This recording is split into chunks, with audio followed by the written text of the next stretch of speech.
Do you think she blames herself? I don't know, man. Probably. I stretched out of the reclined seat of my Chevy and pulled the bill of my hat lower over my eyes. But do you think she's okay? I didn't answer him. I certainly hadn't been okay when Whitney died, and Kimber was even closer to her mom than I was to my sister. She was definitely not okay. Sam, seriously, I'm fucking freaking out here. It's been 2 days. I pushed my hat up off my face and looked over at Kyle, who was admittedly a wreck. His eyes were bloodshot, his face was sallow, and his red hair was greasy. Dude, her mom committed suicide. You know how close Kimber was to her mom. She just needs some time, but she'll be okay. She hasn't answered my texts or any of my calls. I've left her like 9 voicemails, man. I think I'm going crazy. You just have to give her space. Yeah, but she's my... He still couldn't say it around me. I'm supposed to be looking after her. I sat up and pulled the chair up right behind me. Look, Kyle, I know you want to help Kimber, and I want to help Kimber too, but she hasn't answered our calls, been to school, or come to the door when we've stopped by her house. She doesn't want to see us right now, and we have to be okay with that. Right now, Kimber knows what's best for Kimber. What about the suicide note? You think that has something to do with it? I sighed. We don't even know if there was a note. Kimber's dad was upset and messed up when he said that, and it's possible I misheard him anyway. I asked my dad, and he said there was no letter. Right, because your dad is such a beacon of truth. One look at Kyle told me he immediately regretted his words. I shrugged. I don't know what to believe anymore. The truth was that I knew what I heard. Mr. DeStaro had said something to the cops about a letter, but I couldn't tell Kyle that. Not right now. He was already worried that his relationship with Kimber was part of the reason her mom had been so depressed. I'd asked my dad about the letter when he'd come home after that long night, and he'd sighed, run both of his hands through his hair, and in a tired way said, Sam, I don't know what to tell you. And DeStaro didn't leave a suicide note, and this is the first I've heard of it. With our best friend in mourning and our investigation on hold, Kyle and I had been existing in a sort of suspended state. We went to school intermittently, skipping classes here and there, missing end-of-the-year tests, and smoking more weed than either of us could afford. Without Kimber there to set us straight and keep us in line, we were lethargic, brooding, and irresponsible. I'd never realized how much I relied on her. Kyle and I skipped the last 2 periods of the day and debated on whether we should even go to school tomorrow, which was the last day of our sophomore year. We finally decided to show up for second period, which I was glad we did because Kimber showed up in biology. How you doing, Kay? I asked her when she finally released me. Kimber wiped a tear off her cheek. I'm okay, and gave me a wobbly smile. I knew it wasn't true. I wrapped her into another quick hug as Phoebe Dranger gave us a snotty look. Have you seen Kyle yet? No. I have next period with him. He's been worried about you. I know, she said, sliding her eyes to the floor. Things have been really hard for me at home. It's okay, I said. We're here for whatever you need. Yeah, that's what I was hoping. Whatever you need. Since it was the last day of school, our teacher, Mr. Founder, was just happy to return our graded tests and let us bullshit the rest of the period. Kimber talked about the arrangements for the funeral that weekend and chided Kyle and I for skipping finals to get stoned. When the bell rang, I could see that Kimber was both excited and nervous to see Kyle. As we packed up our bags, I assured her that Kyle wasn't mad. He was just worried about her. She threw her bag over her shoulder, set her jaw, and nodded. She was trying so hard to keep it together. As soon as Kyle saw her from down the hall, he slammed his locker shut and walked towards us with such intensity that I began to wonder if maybe he was mad. He pushed past a dozen people without so much as glancing at them and left a curious if annoyed crowd in his wake. When he finally reached us, Kyle threw his backpack against the wall and scooped Kimber up in a sort of way you'd see in an old black and white movie. Everyone who'd watched all this unfold, including me, groaned in unison. Since most of the teachers weren't even bothering to take attendance that day, I went to calculus with Kimber and Kyle, where they had the same conversation that I had with Kimber last period. Towards the end of the hour of the conversation, it faltered and became uneasy. Kyle and I exchanged a look over the top of Kimber's head, and I nodded at him. "Kimber," he said quietly, Did your mom leave a letter?" "What?" Kimber asked in surprise. "I heard your dad talking about a letter on Tuesday," I said. "Oh." As we waited for her to continue, the bell rang for lunch. Everyone filed out of the room, but the three of us stayed, still sitting at our desks. "Kimber," I finally said. She sighed sadly and looked over at Kyle. "Yes." "What did he say?" he asked nervously. "I don't know. I haven't seen it. I asked my dad for it when we got home, and he said I'd misheard him and that there was no letter. He said not to mention it to anyone or I'd just upset people." "Well, then we both misheard him," I said, "which seems unlikely." "I've known my dad all my life, and I know when he's lying." People started to filter in for next period, sliding sympathetic glances at Kimber. Since it was our lunch period, we gathered up our things and walked out to my car, as we always did. I sat in the back seat, letting Kyle and Kimber take the front. Kimber took a deep breath and continued. "I know my dad is lying, and I know he has the letter." "Are you sure?" Kyle asked. I could tell he was still terrified that some of the blame rested on him. "Yeah, and I know it contains the name Prescott. I think I even know where it is." Prescott. Yet somehow I wasn't that surprised. He was the axis about which everything that was bad orbited. "How do you know it says Prescott?" Kyle asked. "I heard my dad reading it once. I think he reads it a lot, actually. He was sort of sobbing and whispering the words, and throwing things in his office. My dad, he hasn't been well." "Do you think she was having an affair with Jimmy Prescott?" I shook my head. "I'm guessing we need to think bigger than that, Kyle."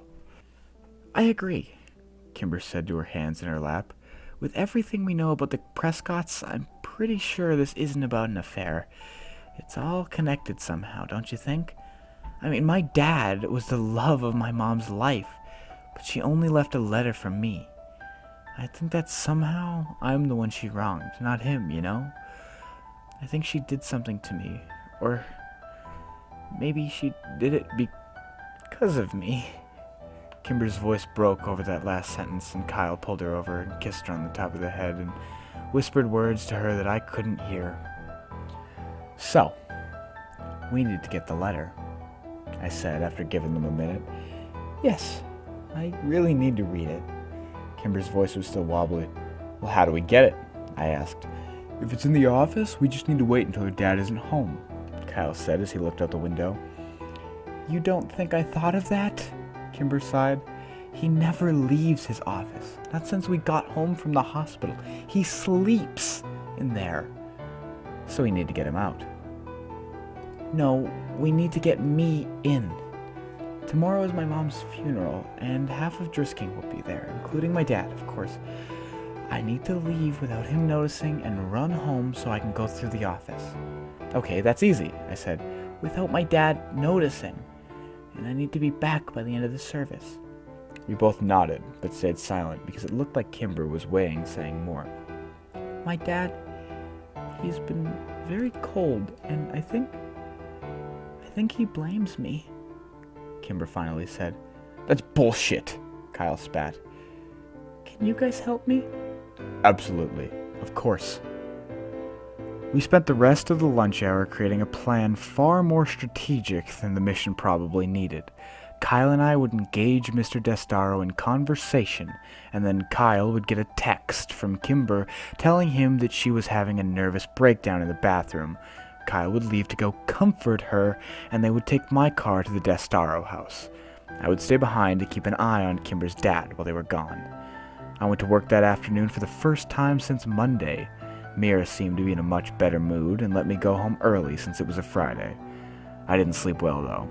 I got up at 4 a.m. to go through my clothes, looking for something dressy and black to wear to the funeral. My dad came in before he left for work and found his disheveled, panicked teenage son looking helplessly through piles of black clothing. He smiled pityingly and led me to his own closet. Since my dad and I have not only the same face, but the same build as well, finding something suitable to wear was easy.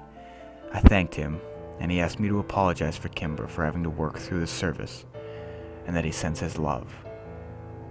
Andastaro's funeral was at the Episcopalian church on the other side of town. I picked Kyle up at 9 and saw that he was also wearing a suit of his dad's, though he didn't fit it nearly as well and was constantly pulling at the sleeves and readjusting the waistline. Unfortunately for Kyle, he was much smaller than his dad. We parked as far away from the church as possible, where we hoped no one would notice a car leaving. We went inside the church and we saw that Kimber wouldn't have to do much to convince people she was having a breakdown. We found her in the back of the room, tucked into a chair, and a puddle of curly orange hair, in tears. Kyle sat down next to her and pulled her into a hug. "Jesus, Kimber, what's wrong?" I kicked his foot and shot him a look that said, "Really?" Kyle bit his lip. Fuck. "There's no one here," Kimber whispered against his chest. "My mom grew up here. She had hundreds of friends in this town, and no one came." We looked around and I had to admit, the turnout was sparse. A few groups of 3 or 4 people standing together, Kimber's dad who sat in the chair opposite of the room, of his daughter with his head in his hands, and some family I recognized from barbecues at Kimber's house. Ex-Sheriff Clary and his wife Grace were there, standing with a few of my dad's deputies and talking quietly in the corner. I could see why Kimber was so upset. As we waited for the service to start, I realized I'd never been at a funeral before. I wished that we'd had one for my sister, but I knew we could never, since Whitney was still legally alive. It made me sad to think that she would never be laid to rest. Only a few other funeral goers trickled in, and the pastor began getting some people seated for the service. I noticed the casket at the pulpit for the first time, and I was glad it was closed. Still, I had to wonder. It was simple, unadorned, almost ugly coffin that had been chosen for Kimber's mom. I knew the Destaros had money, quite a lot of it, actually. It was an interesting, almost insulting choice. Poor Kimber. Kyle and I stood Kimber up and started over to the pews, but she stopped abruptly. "I'm ready," she said, and brushed the hair from her wet face. "Ready to leave. I can't be in here anymore. It's a disgrace to my mother." Kimber raised her head a notch and set her jaw. I knew this look, and it meant there would be no reasoning with her. Kyle and I looked at each other. This wasn't the plan. It'd be a lot more obvious if Kimber was missing from the service, especially with the low turnout. "You guys go over and say what we rehearsed to my dad. Kyle, I will text you in 30 seconds. Go." Kyle nodded and started over. I knew we weren't arguing. Mr. Destaro was finally standing, looking over the front pews reserved for him and his daughter with hesitation. "Mr. Destaro," I said as we approached, "I'm very sorry to hear about your wife. She was..." Shit, I forgot my lines. "A great woman who raised a wonderful daughter," Kyle finished. "Yeah?" he spat. "Do great women commit suicide, leaving their wonderful daughters alone in the world?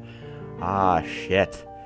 Do great women jump off buildings and make spectacles of themselves and leave their families to deal with the publicity and the grief?"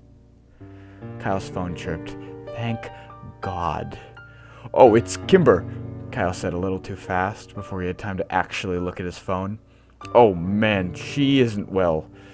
Says she's crying and feeling sick. I'm gonna go help her." "No!" Mr. Destaro yelled so suddenly that Kyle dropped his phone on the ground, where it made a loud clatter on the stone floors. "Not you! You don't help my daughter! You don't even talk to her! He can go." And he pointed at me. Okay," I stuttered. The plan had changed too much. I needed to somehow get the car keys from Kyle without being seen. Kyle gave me a shaky, subtle nod, and then he and Mr. DeStaro went to sit down. It was obvious Kimber's dad was keeping an eye on Kyle. Getting the car keys from him was going to be nearly impossible. I backed into the shadows at the back of the room while the pastor started the service. I texted Kyle 4 times asking for help, but he wouldn't dare touch his phone. He just stared straight ahead, flicking worried glances at Miss DeStaro every few seconds. After several minutes, I went to find Kimber to see if she wanted to do this, but she wasn't in our meeting spot by the back door. The plan was falling apart. I pulled my phone out and sent her a text. "Where are you? Kyle is next to your dad, and I can't get the keys from him." I waited in the hallway, tapping my phone against my hand nervously. After a minute or two, my phone vibrated. "I'm sorry. I left without you guys. I had to get out of there. I'm so sorry. I'll be back before the end of the service, I promise." Shit. Be safe. It was now imperative that I not be seen. I went to the men's bathroom, locked myself in the stall, and played Snake for the longest 20 minutes of my life. I knew the service wasn't going to go on much longer, so I texted Kimber again. "You on your way back yet? Did you find it?" I sat waiting, watching the minutes tick by. Texted her again. "I think the service is ending soon. Where are you?" After another 7 minutes of no response, I tried calling, but it went to voicemail. I tried again with the same result. I was getting nervous. I was about to try for a 3rd time when 2 people walked into the bathroom and my phone vibrated with a text. It was Kyle. Service was over. "Kimber has the keys. Why aren't you guys back yet? Did you find anything?" I left the bathroom without washing my hands, and I received dirty looks from the 2 strangers at the urinals as I closed the door behind me. I found Kyle staring out the window and looking for my car. "Kyle!" He jumped. "Where's Kimber? What did you guys find?" "I don't know. She left without me." "What the fuck? Why? Where is she?" "I don't know, Kyle. She left without me," I reiterated. "She's not answering my calls or my texts." "Fuck, mine either." "We have to keep an eye on her until her dad gets back." "We're not the only ones," Kyle said, gesturing across the room. "What the fuck is going on?" 3 men were talking to Kimber's dad in a corner across the room. Chief among them was Killian Clary, who was flanked by his 2 former deputies. Drisking's retired sheriff had his hand on Mr. DeStaro's arm, who was speaking to him in an angry, hushed tone. Kimber's dad was shaking his head and desperately objecting to something. The 2 deputies walked out the front door of the church, and Mr. DeStaro sagged against Killian Clary, who sat him in a nearby chair. Something was happening. We both stood at the window, anxiously waiting to see Phil's silver Mazda pull up. Kyle chewed his lip and I tapped my phone. "Come on, Saunders."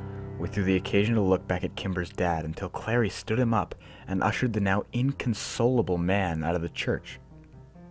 "Call Kimber now," Kyle said. I tried again, but this time the call rang twice and was sent to voicemail.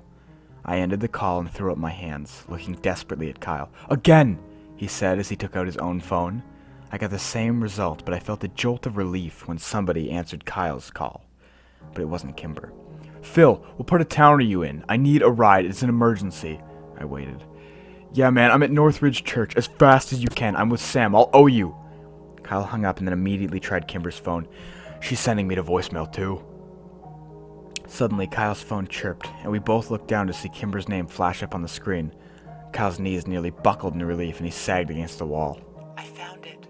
Kyle opened the text and furiously typed a reply. "They're coming for you, Kay." We both stared at the phone, waiting for a response, and just as the sun blinded us as it reflected off of Phil's approaching silver sedan, we got one. "They're here."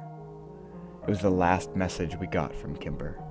When Phil dropped us at the DeStaro house, we found the front door unlocked and no one home. My car was sitting in the driveway, unlocked with the keys in the ignition. Kyle and I drove back to the church, but the funeral was over, and the few people who had attended it were already gone. We drove back to Kimber's house again, but it was just as we left it, and no one was home. Kyle had lost it by this time and was an absolute wreck. He called her so many times, I'm pretty sure he killed her battery.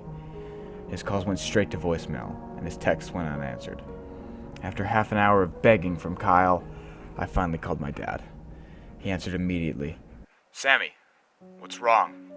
"It's Kimber. She's gone, Dad. We've looked everywhere for her, but her and her dad are missing. She left the funeral early and And Killian Clary was talking to her dad, and then Samson and Greg left, and I think that they went to her house and they got her dad. And I think that they're still working for Clary on the side or something, and I think that they're doing something bad. Whoa, slow down. Come by the station, let's talk. I'll take a statement from you boys, and I'll send a couple of officers over to investigate the house right now. Just calm down, Sam. We'll handle this. I hung up and threw the car violently into reverse, jerking the wheel to the left as I hit the end of the driveway. Sam, how do we know? How do we know we can trust cops?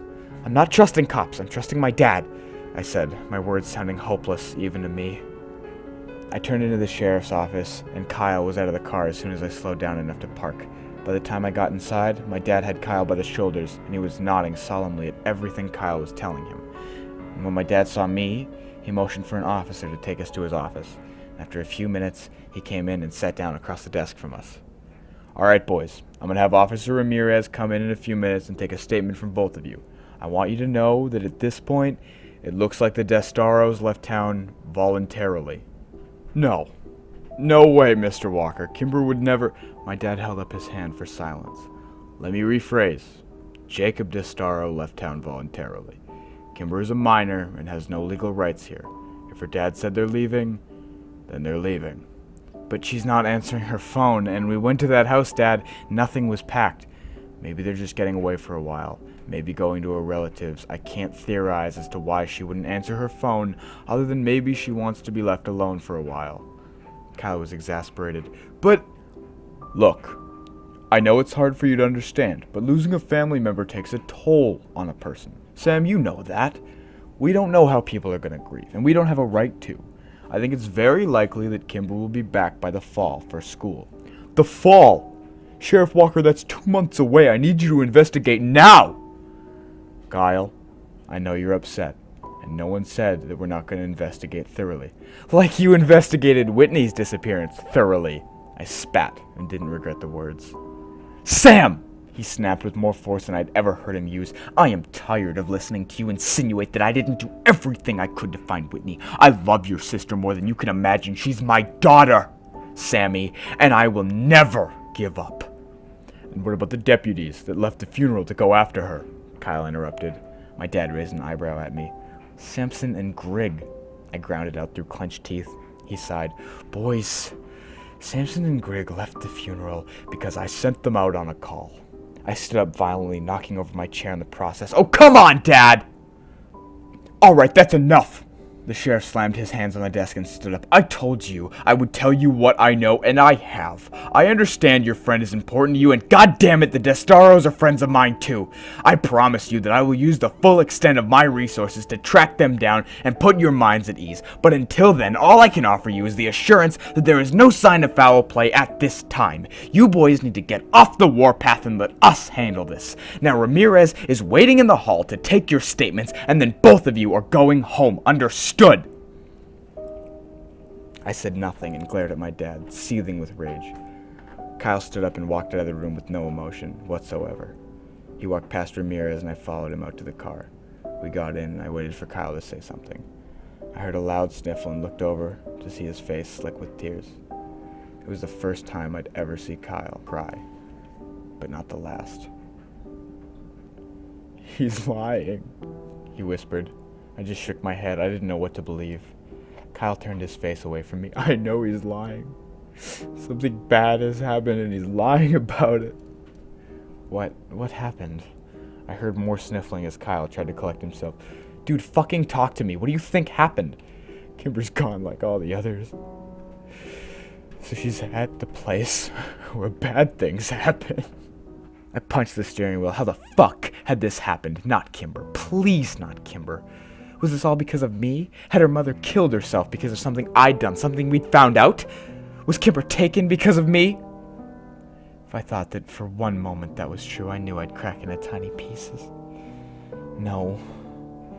Not Kimber, no. Yes, Sam, fucking think about it! Kyle yelled at me. It's the treehouse. It's all the same. Borrasca, the skin men, the triple tree, your sister, the mountain. It's all the fucking same. It's the Prescott Empire, and now Kimber has been fucking consumed by it. Where do we go? I could feel warm tears of my own desperation and hopelessness sliding down my cheeks. What do we do?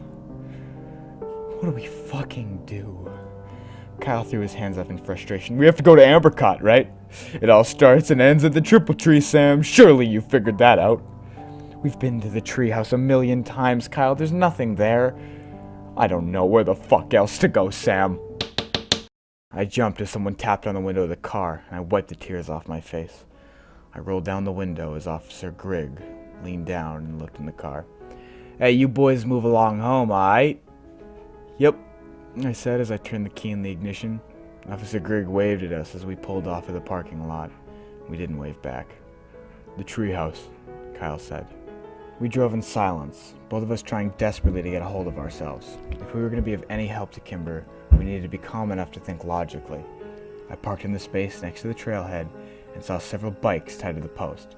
As we made our way up the West Rim Prescott Ore Trail, we passed Parker and a couple of his friends coming down it. I nodded to him, but Kyle said nothing, just stared up the trail, reaching for the only place he knew to go.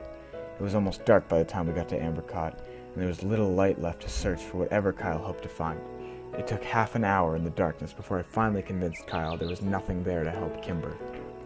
And though we didn't speak of it, I knew that he and I were both painfully aware of all of the sounds of the night.